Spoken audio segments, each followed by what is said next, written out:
Good morning, beautiful people. It's wonderful to see you today. My name is Jill Engels, and I am a licensed practitioner for CSL White Rock. I first want to just settle into this moment and just take a breath. And in this breath, I acknowledge the beautiful divine presence that is here right now. It is here right now within each and every one. It is everywhere, and it is everything. And I welcome everyone to this day of sharing, to being together. And with open hearts, we welcome each other to sharing this time in community, in being together, honoring one another and honoring this beautiful thing we call life as we embrace it in our day and in this time that we share. So it is with an open heart, trusting nature, and all the good that I welcome everyone to join together and saying, thank you for being with us today. Beautiful. Thank you so very much for being with us. It is my pleasure to introduce our returning musician, Theta Phoenix. Theta is a sacred sound channel, intuitive singer, songwriter, and recording artist whose angelic voice, intuitive shamanic music, and soul-inspiring lyrics touch people. And we are here to be a part of that. Welcome back, Theta. Hello, thank you so much for having me.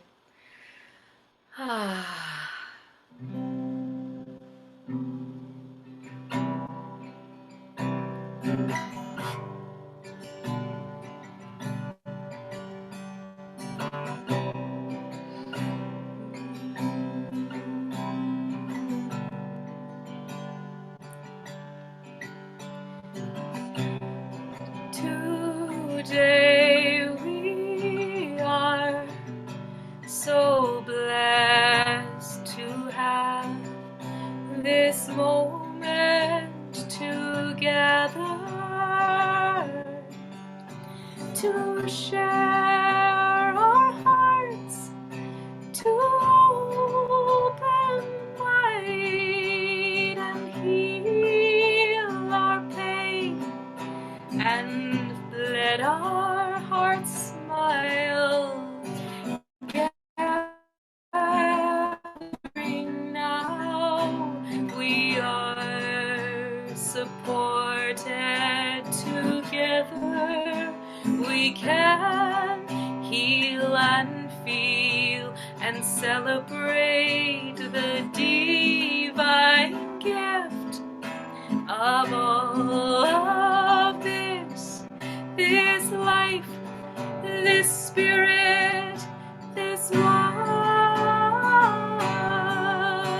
We are open to receive the love that we need.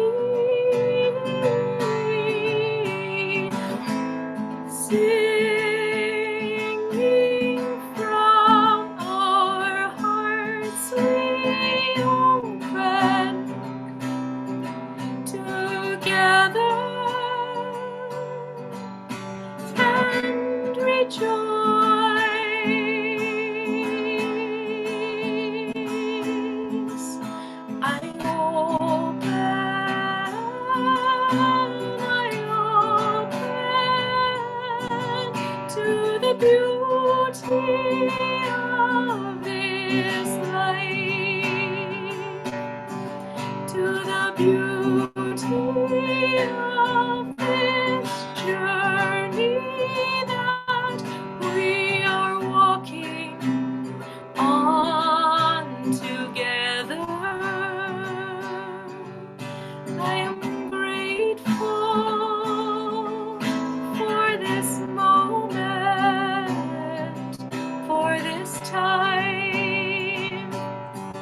Thank you, Theta. That was beautiful. I'm happy to say that Theta was telling me that she is going to start an intuitive singing course, and that begins this Wednesday for 6 weeks, which will be wonderful. And you can go to her website and find out all the information about that. I did ask Theta because I do love to sing and do not have a voice, and she said, you can do it. So it sounds pretty exciting. And she's also started some live performances, and the first one's coming up on April 24th in theater. Where will that be? In Langley, Port Langley? Fort Langley at Wisteria Acres. Okay, and your 6-week course begins? It's a 10 week. 10 week. Okay. It starts this Wednesday, and everyone's welcome who is curious in joining the first class for free if anyone's interested. And I'll put a link up here if anyone is interested in finding out more info. That's beautiful. Thank you. Thank you so much. And it's about connecting with the healing power of your own voice and your own intuitive ability to sing and sound as your own medicine. Wow. That sounds very good. Very good. Thank you so much, Thea. That was lovely. Thank you for sharing your beautiful talent with us. Oh, as we begin our gathering today and the settlers on this land, we are honored to live and operate on the traditional, ancestral, and unceded territory of the Coast Salish peoples. This is an honor, and we thank you for this honor. At CSL White Rock, we are an inclusive spiritual community and learning center. We teach spiritual principles and offer tools to use in all areas of our lives on a regular and consistent basis. This comes in extremely handy, especially through times of challenging times, to be able to draw on these principles, these tools, to guide you through those shadowy, darker times, back into the light again. So there is a wonder every day just waiting for us to live the joys and the joys and the pleasures and all the good that life offers. So let's start today together. Okay. I love it when Rev.Terry speaks for us. As CSL White Rock's past spiritual director for several years, Rev.Terry taught many classes that also included teaching ministers and practitioners. He is a captivating speaker and a brilliant teacher. Rev.Terry brings his deep love and reverence of life into embracing and living fully and completely. In retirement, he officiates funerals and weddings, speaks at CSL centers, mentors, ministers, counsels clients, and sails his boat in his spare time. Rev.Terry continues to study with his tenacious learning appetite, which he enthusiastically shares with his contemporaries or by teaching classes or facilitating a panel discussion as he is today after our gathering. So be sure to tune in at noon as he guides us through one of those challenging conversations. But before that, get your notepad, sit back in your chair, and prepare yourself for another compelling talk by Rev.Terry Shea. It is my pleasure to introduce my teacher, my friend, Rev.Terry. It's a great pleasure to be back with you again. And Theta, thank you so much. Such a wonderful gift. I often said when I was actively ministering that I always wanted music to precede the lecture because music opens the heart and then it leaves me free to plant the seed. And so I want to thank you for opening our hearts so beautifully and so generously. I was truly taken away by your music. So today is Palm Sunday. And Palm Sunday, of course, is the first Sunday in Holy Week. And this week and Easter and Passover and Ramadan are all embedded in one another. It's very much like those Russian dolls, that are embedded one within another. And so the first level is Ramadan, which started on April 1st and is a celebration of the transmission of the Quran to the last prophet, to Muhammad. May his name be blessed. And then the Easter, of course, is not about transmission anymore, but now it is about transition from death to life. And that transition from death to life, of course, in the death and resurrection narrative of Jesus. And then the next level down, of course, is the Passover. And the Passover is that movement, I think I called it a transfer of the people of God from slavery to freedom in the promised land. The title of the talk today that was suggested by CSL is Dance with the Donkey. And I would not be my normal self if I didn't kind of expand on that a little bit and say, if you dance with the donkey, you make an ass of yourself. And the donkey, believe it or not, figures very heavily in the story of Palm Sunday. And not only the donkey, who, by the way, was referred to in the scriptures as an ass, but very specifically, not the donkey itself, but actually the colt of the donkey is the one that Jesus chose to mount for his triumphal entry into Jerusalem. I want to start with that idea of triumphal entry. And later, when you join me for the collaborative conversation with Stephen Jenkinson and your community leaders and elders, and also a surprise guest, you will hear him talk about slavery.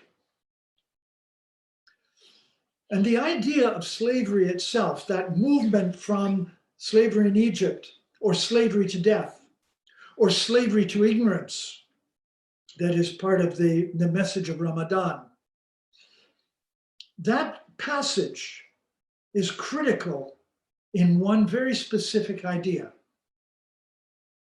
And that is, if you are a slave and you're seeking to escape slavery, what that means is anything that has anything to do with the slavery that you have experienced, you want gone. And you want the memory, even, of that slavery gone. But what is it that you bring with you from your slavery, but the longing for freedom out of the slavery that you still continue to carry with you? And so that slavery you carry with you becomes, in a very real way, the motivator for freedom. But it's not a good motivation. And here's why. A little known fact from the scripture of the 40 days to get 17 miles. 40 years to get 17 miles. None of the generation of Moses, including Moses himself, entered into the promised land. They all died en route. And it was only those who were free of that memory of slavery that were able to enter into the promised land. Even Moses was not allowed to enter. Why? Because carrying the seed of slavery within us poisons our freedom. And so those who entered had to have no memory of the slavery their forebears had endured. They had to be free in their minds and hearts before they could enter the promised land. And why is that so important? Because in slavery, there are two opposing principles. They are like sides of a coin. On one side of that coin is victimhood. And on the other side of the coin is entitlement. Victimhood and entitlement are closely interwoven. And we see that at work in our world today. I'll tell you a story. I went down to the beach with a friend not too long ago, and we were driving through the parking lots down the beach at White Rock. And you know how those parking lots are set up. You go in at one end, you make your long trajectory down the parking lot looking for a parking space. And then if you don't find one, you move on to the next one. And so I was in my car driving along, and there was a young woman with two little toddlers. One was in a carriage, and the other one, she was holding his hand, and they were walking along right in the center of the parking lot. And I was the car right behind her. And then there were a long line of cars behind me as she slowly made her way directly down the center of the parking lot. Now, of course, being a minister, I didn't blow my horn and ask her to move, but the car behind me did. And she immediately turned, looked at me, and gave me the finger.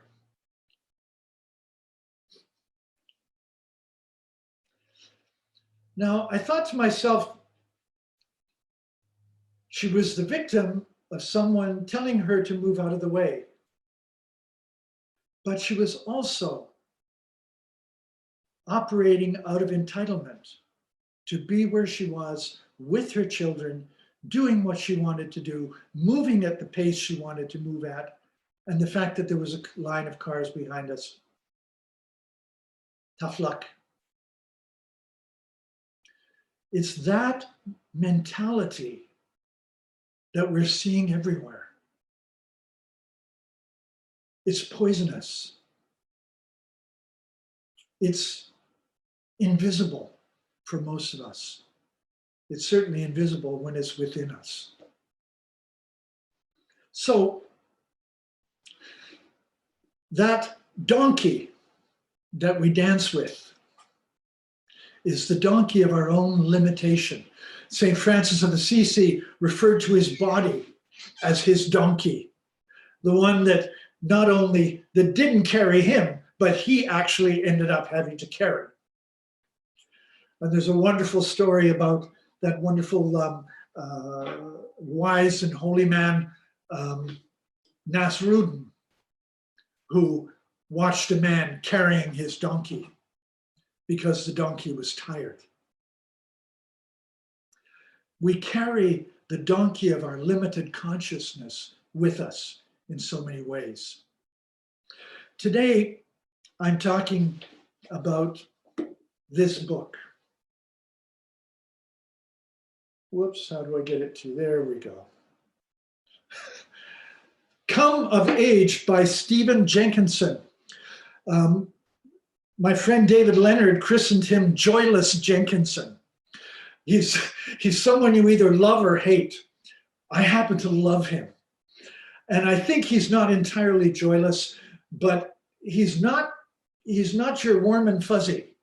He's decidedly cold and prickly.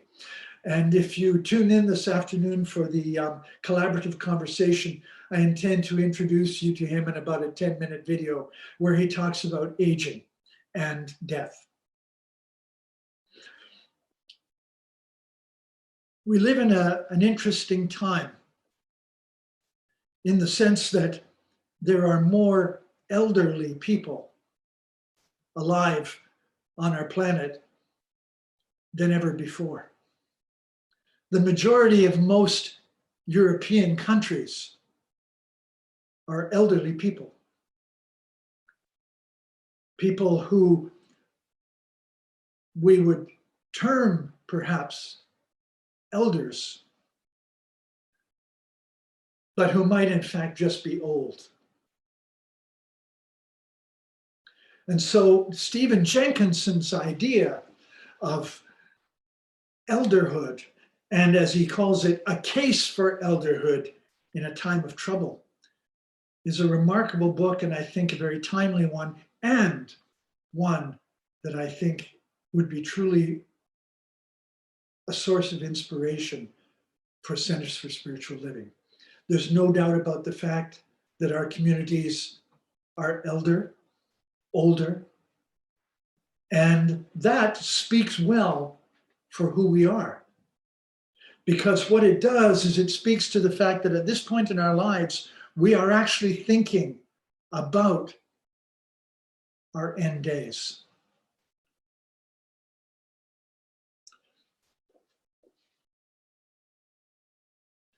Jenkinson says this: you're older now. You've grown into the fullness of your years. Yes, but you've done so in a time and place that is all but elder-free. An etiquette of diminished expectation and decorum settles around you. Nothing instructs you now. Nothing vindicates you having lasted this long. The Whisper campaign says that the kindness of life grows thin with age, and the frailties of time are a sign that you are being left behind by life, that the gods have other business now than you. That is the message of society, and it is a message many of us have adopted. I am the first to admit that I have had the worst relationship with aging, and I came by it honestly. My mother had 3 facelifts by the time I was 40. She lied about her age so frequently and so skillfully that she didn't actually know how old she was. And even now, none of us know quite how old she was. And to tell a story on myself, which I think is even more revealing, as I have aged and have had a series of relationships, every single one of my partners has become progressively younger. What does that tell you about my relationship with aging? Well, what I'm here to tell you is that I am in the process of developing a new relationship with my soon-to-be 75 years. That I am engaged purposefully in a journey that one of our elders, a man who I admire tremendously, former president of Religious Science International, Dr. Kennedy Schultz, and one of my personal elders. Kennedy shared a history with me in the sense that he was not qualified to be a minister when he became one. That is to say, he hadn't done all the prerequisite courses. He was a graduate of a 12-step program, and he started his first church in a bar in Atlanta. And he said in his own defense, when I became a religious science minister, I saw the darkness and I wanted to find my way through the darkness. But in order to do that, I had to go into it. And so his approach to our teaching was to excavate the dark, painful, and hard places in our life, hoping that as he dug deeper and deeper and deeper, he would find the light. My beloved teacher, Kennedy, was a hard man. One of those firm believers in, well, one of the things he said is about his church, for example, everyone was saying, oh, you know, I found a home in religious science. And he said, we don't want people who are looking for a home. We want people who have a home. So he was tough, given to very much focusing on mind. But at the end of his life, when he was stricken with a brain tumor, all he wanted was to be loved. And as a matter of fact, he called my friend David Leonard, one of his students, to come and be with him in his final days. And he said to David, David, I was wrong. It's not about the head. It's about the heart. And all I want now is to be held. He died knowing that he had made that step from the darkness, from the slavery, and into the light. That's the journey of all of us. This is the time of our lives when we get to set aside all of our previous preoccupations, all of the struggles and the pains and the movement through the darkness. And if we're willing and if we're bold, we get to open up to the light that's been courting us our whole lives, the oneness that has been calling us. Last night I shared with Jill the formative poem of my life when I re-embarked on my spiritual path at 42 or 43. And the poem is Francis Thompson's The Hound of Heaven. I chased you down the byways and the highways, and you fled me in every possible direction. But in the end, you fled me, but I caught up with you. We're at the catch-up place. We're there. And that wonderful quote that Jill shared, the third principle of what we believe by Ernest Holmes, that's the one that I think needs to inform my life and our lives at this time. We believe in the immortality and the eternality of the individual soul, forever and ever expanding. This time of our lives is to be that expansion time where we finally open out in death onto eternity.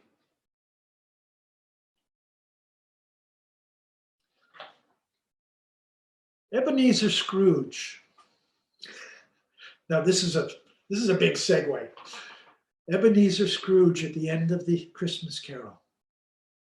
And if you have in your mind, as I do, Alastair Sim dancing in his nightshirt at the end of the final moments, and people saying of Scrooge, it was like he was a young man. It was like he had rediscovered life. Why and how? Because he had set aside all of those things to embark on what he had been called to be from the beginning.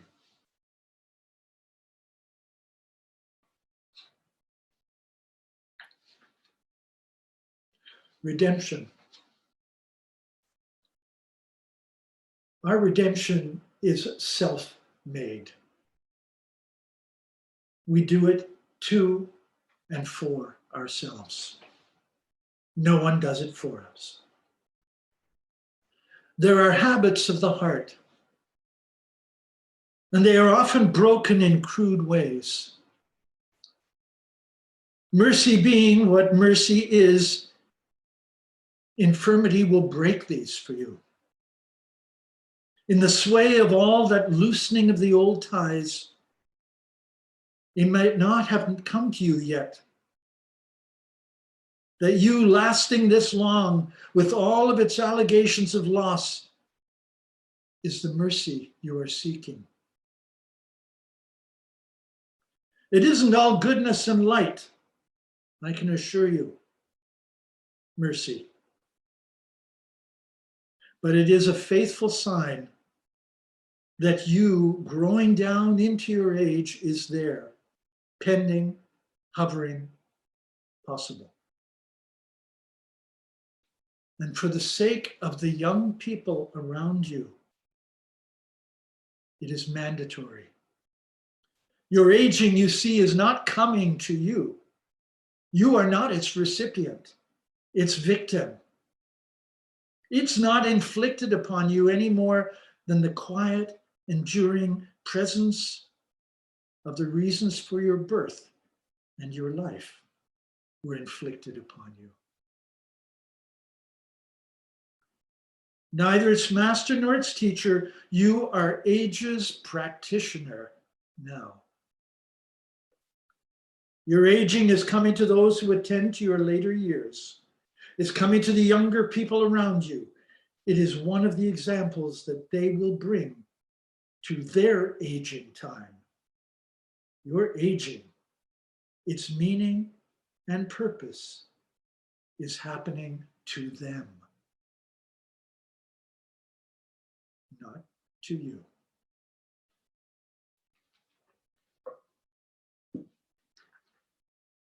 A little bit of Joyless Jenkinson to conclude.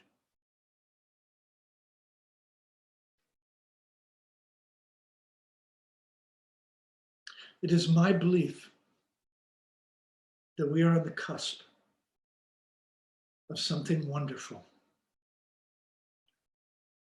And the struggles and the pains, the horror, the sadness, and the grief that we are all bearing in these days, in these troubled times.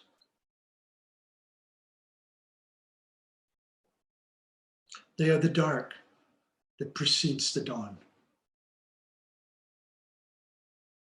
And it is consciousness, yours and mine, and as many people as we can touch,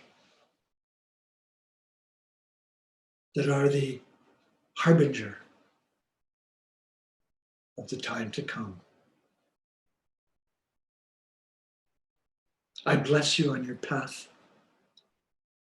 I love you, and I encourage you all. Namaste. God bless.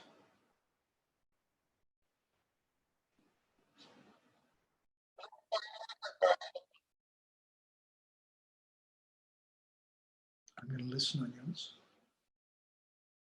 Okay.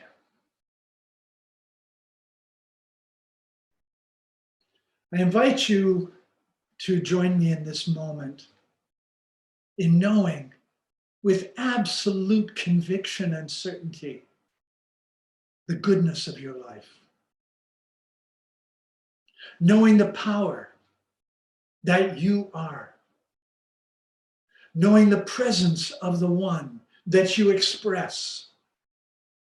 Knowing the glory and the good. I woke up at 1 o'clock this morning thinking, dancing and betrothed to the good. Knowing that that good which you are is intrinsic to you. It is not something you have to get. It is not something I need to court as much as I need to, like the lover, look into the lover's eyes and see myself reflected there.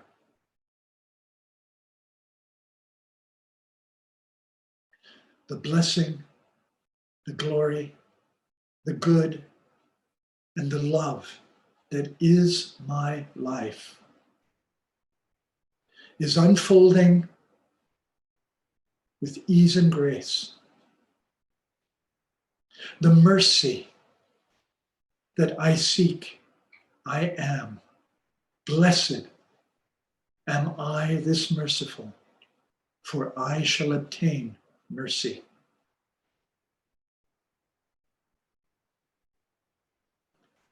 The peace that I seek is mine.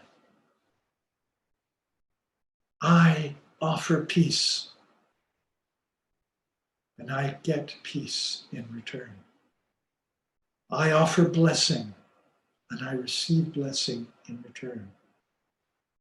I give from the fullness of my heart and mind, and I receive fullness, overflowing in return.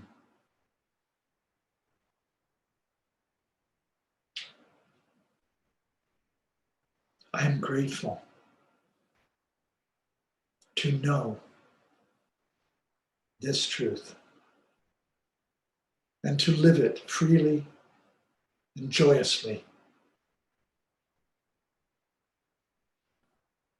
And if you agree with me, and if you're on board, then I invite you to affirm with me with certainty and clarity and purpose and conviction. And so it is. And so it is. Yeah. Beautiful. Thank you. Thank you. What a gift. So this is the time of our offertory. So what was today's gathering like for you? If you have received value or good from this experience, then return that good with a donation to CSL White Rock, the gift that giveth. There are 3 ways to give. You can go to our website and donate on our website. You can give us a check, and there's also the option where you can e-transfer. And all this information is in the chat. Thank you. Thank you for this. And I'd like you to join me, if you wish, in this affirmation. Divine love within blesses and multiplies all that I have, all that I give, and all that I receive. And so it is.